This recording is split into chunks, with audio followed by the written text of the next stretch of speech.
कब्जा माफिया के खिलाफ बनाया गया नया कानून पंजाब प्रॉपर्टी ऑनरशिप ऑर्डिनेंस पर लाहौर हाई कोर्ट ने अमल दरामद रोकने का हुक्म दे दिया।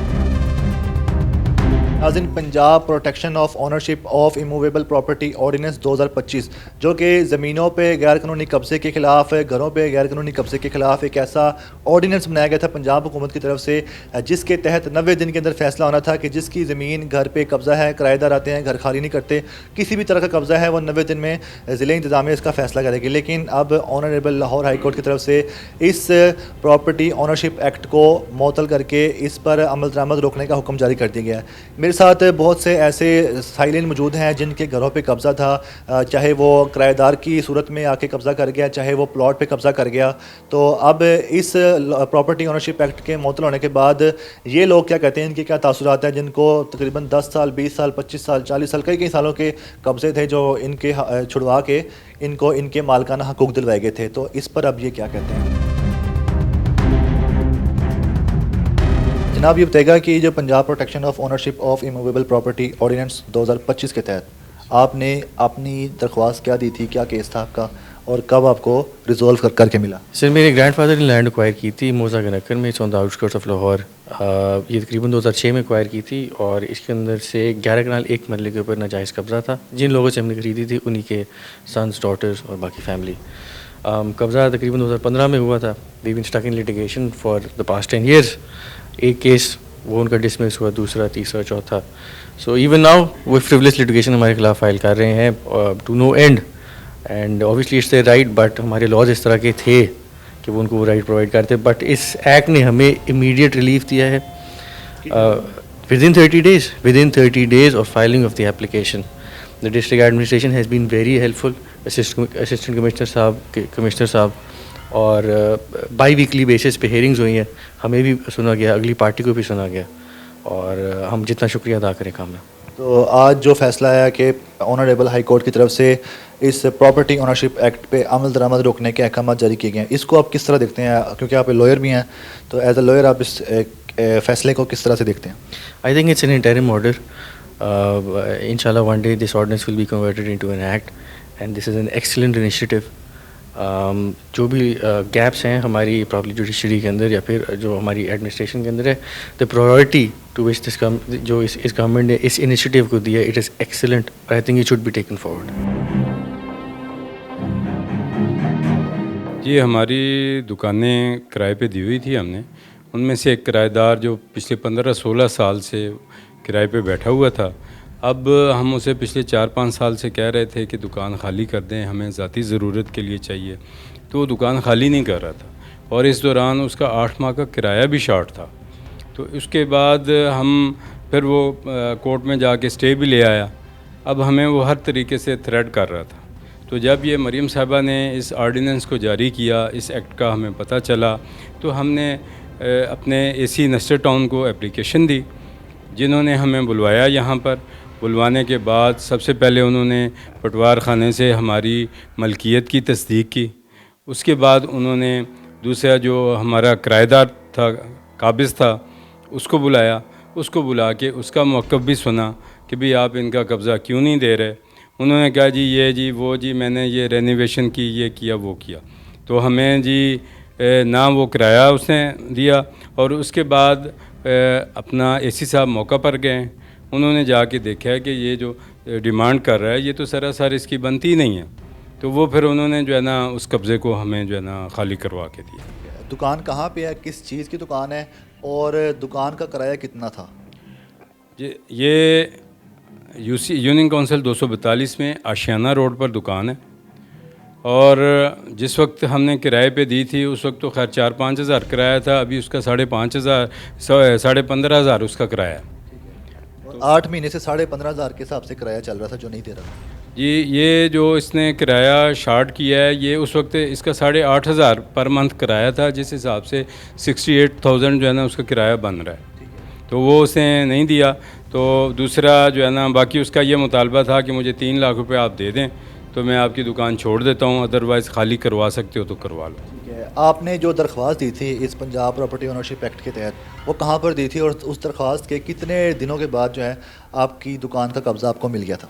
मैंने ये एप्लीकेशन एसी नस्टर टाउन के ऑफिस में दी थी और तकरीबन एक हफ़्ते के अंदर अंदर सारा प्रोसेस भी कंप्लीट हुआ है और मुझे पोजेसन मिल गया। देखिए, हमें तो हम मुअज़्ज़ज़ अदलिया की क्या इज़्ज़त व एहतराम करते हैं, उनके फ़ैसलों को मानते हैं, लेकिन ये जो इस आर्डिनेंस को कैंसिल किया जा रहा है तो इससे तो बहुत से लोगों का नुकसान होगा।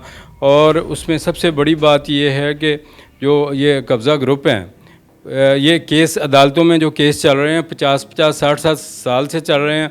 बाप मर जाता है, उसका बेटा केस लड़ता है, उसके बाद उसका बेटा केस लड़ता है, लड़ते लड़ते मदई जो है ना वो वैसे फारिग हो जाते हैं। और कब्ज़ा ग्रुप जो होते हैं वो अपना ना बड़े धड़ल्ले के साथ उस प्रॉपर्टी के मालिक बने होते हैं और बदमाश बने होते हैं।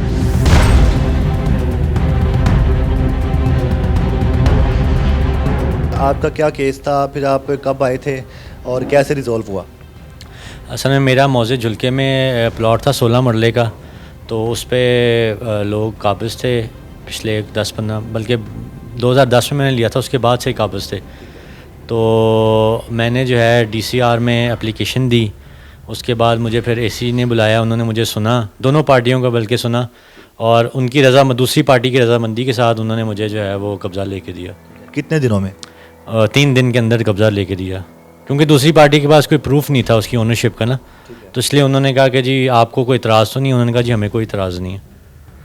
कब्ज़ा किस तरह से किया हुआ था? वहाँ पे लोग खड़े थे, फेंसिंग की, किस तरह? सिर्फ उन्होंने फेंसिंग लगाई हुई थी, हम डर के मारे वहाँ जाते नहीं थे। क्यों? वो 15 पे फ़ोन कर देते थे, स्टे ले आते थे। स्टे भी मैंने वैसे खारिज कराया 2-3 दफ़ा, लेकिन वो फिर आगे से आगे चलता रहता था। अब ये बताएगा, ये जो पंजाब प्रॉपर्टी इमूवेबल ओनरशिप जो एक्ट है, तो इसको लाहौर हाई कोर्ट की तरफ से मअतल कर दिया गया है, और मे भी मुमकिन तौर पे आपका जो प्लॉट था जिस पे पहले स्टे भी चल रहा था दूसरी पार्टी की तरफ से, अब उनको वापस भी कर दिया जाए, तो इस पर क्या कहेंगे आप? देखें जी, हमें तो बड़ी 15 साल बाद मिला है। मुझे तो ये एक्ट मेरा ख्याल सबसे अच्छा मुझे लगा होगा, क्योंकि मुझे मेरी किसने सुनी है यहाँ पे पहली बार, तो इसलिए मुझे नहीं लगता कि एक्ट ख़त्म होना चाहिए। ये आम आवाम के लिए एक रिलीफ था बड़ा ज़्यादा, और अब मुझे नहीं लगता कि ये रिलीफ दोबारा उनसे वापस ले लेना चाहिए आप लोगों को।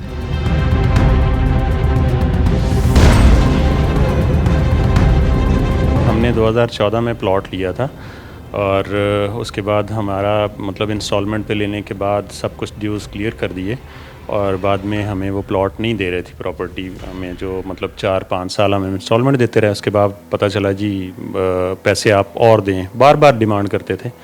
उसके बाद हमने DCR में दी एप्लीकेशन, और उसके बाद AC साहब ने हमें बुला के इसका कब्ज़ा दिलवा दिया, और दोनों पार्टीज़ को बुला के उनकी बात सुनी, हमारी भी सुनी, और बड़ा अच्छे खुश उसलूबी के साथ हमें उन्होंने कब्ज़ा दिलवा दिया।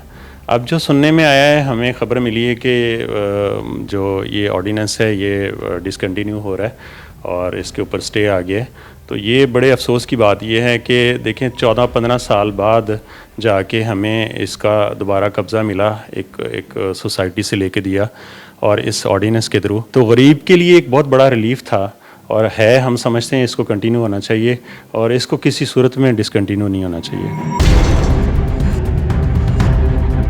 पिछले मंथ मैंने एक दरख्वास्त दी थी ADCR के दफ्तर में। ये जो CM पंजाब मरियम नवाज़ साहिबा, उन्होंने जो नया कानून जो बनाया था उसके तहत, तो हमारा तकरीबन 2-3 दिन के अंदर अंदर जो फ़ैसला हो गया था, और हमें हमारा कब्ज़ा भी दिलवाया गया।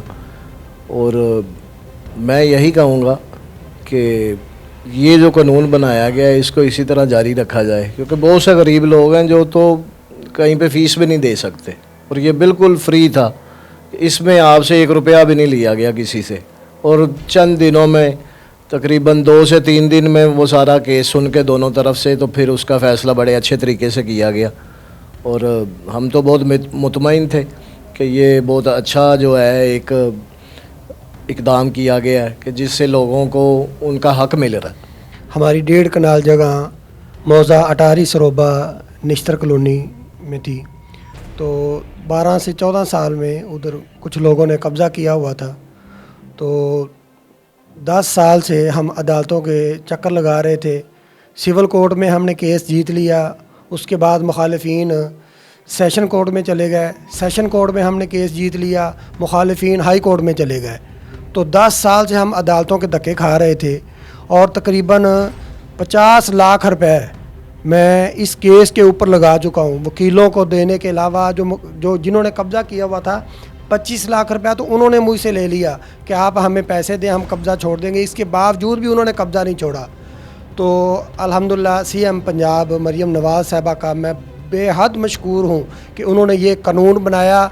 जो कब्ज़ा हमें 10 सालों में नहीं मिला, इतने पैसे खर्च करने के बाद वही कब्ज़ा हमें सिर्फ 10 दिनों में मिल गया, बगैर कोई 1 रुपया भी खर्च किए।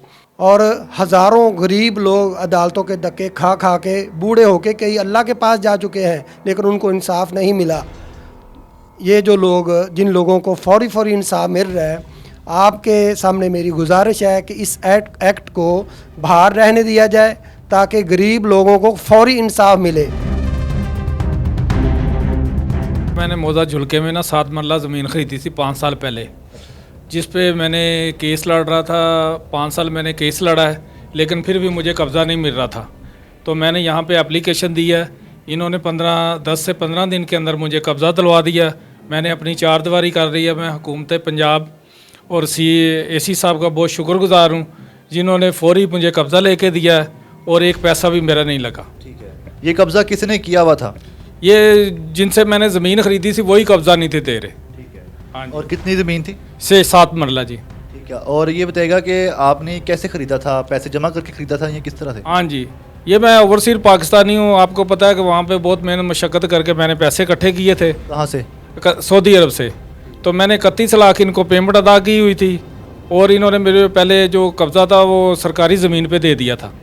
लेकिन AC साहब ने मौके पे जाके, पटवारी साहब ने तो सब कुछ देख के तो इन्होंने मेरा 10 से 15 दिन में जो मसला है हल कर दिया, मुझे कब्ज़ा दिलवा दिया। ठीक है, अब ये बताएगा, ये जो ऑनरेबल कोर्ट की तरफ से इस प्रॉपर्टी ओनरशिप एक्ट को रोकने का हुक्म दिया गया और इस पे अमल दरामद भी रोकने का कहा गया है, तो ये बताएं इस पे आप क्या कहेंगे? क्या ये जो एक्ट था सही था और इसको जो है ना रिव्यू पिटिशन में जाना चाहिए गवर्नमेंट को, और गवर्नमेंट को चाहिए कि इसको कंटिन्यू करवाएं, किसी तरह से केस लड़ें? हाँ जी, इसको होना चाहिए। यह अदारा बहुत अच्छा है। इसका फ़ायदा ये है कि जो गरीब लोग हैं, जो कोर्ट की फ़ीस अदा नहीं कर सकते और सालों चक्कर लगाने पड़ते हैं। मैंने खुद 5 साल इस केस लड़ा है, लेकिन वहाँ पे कोई सुनाई नहीं हुई। उसके बावजूद मुझे जो है ना कब्ज़ा नहीं मिल रहा था।